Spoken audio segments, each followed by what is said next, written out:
And one of the things that, as we have talked about, we heard Marielle mention it, that we want to keep people aware of is as that freezing precipitation accumulates on power lines, you might see some localized outages this morning. Yeah, because we've already talked about ERCOT. We've looked at the grid. It's good to go. So this is a completely unrelated situation. We do want to get back on the phone. We were talking to Andy Morgan earlier. And, you know, Andy, since we spoke to you last time, there's been a big change as far as the uptick in sleet and freezing rain that we've seen. So from your position, how are we looking?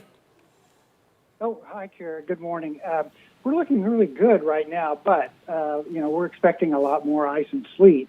Right now, I'm looking at our outage map. We've got about 1,000 customers that are affected.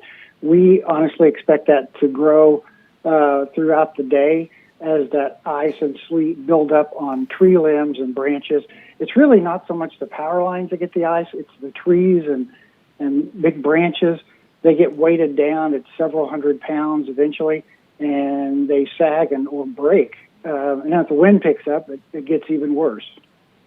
You know, we talked before this morning about ERCOT and Oncor. ERCOT manages the grid. You guys are the delivery folks. So let's say someone does have an outage in their area. How long can it typically take you to get their power back up and running, Andy? Well, right now we've got crews, staged and pre-positioned. We're responding to outages almost immediately. But, you know, as the day wears on and more of those come in, the time frame will change depending on, you know, what the situation is, how far out it is.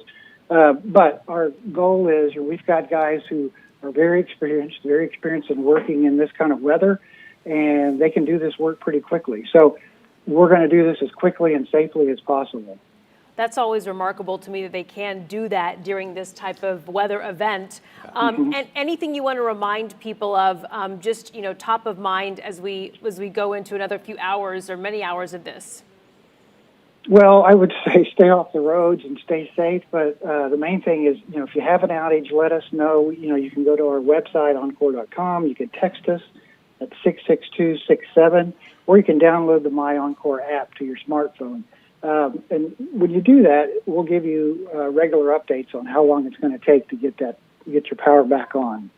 Well, so far what we're seeing on the map, Andy, things have not been too tough so far, widespread. I know some folks are dealing with localized outages, but let's hope that things stay as clear as possible the rest of the day.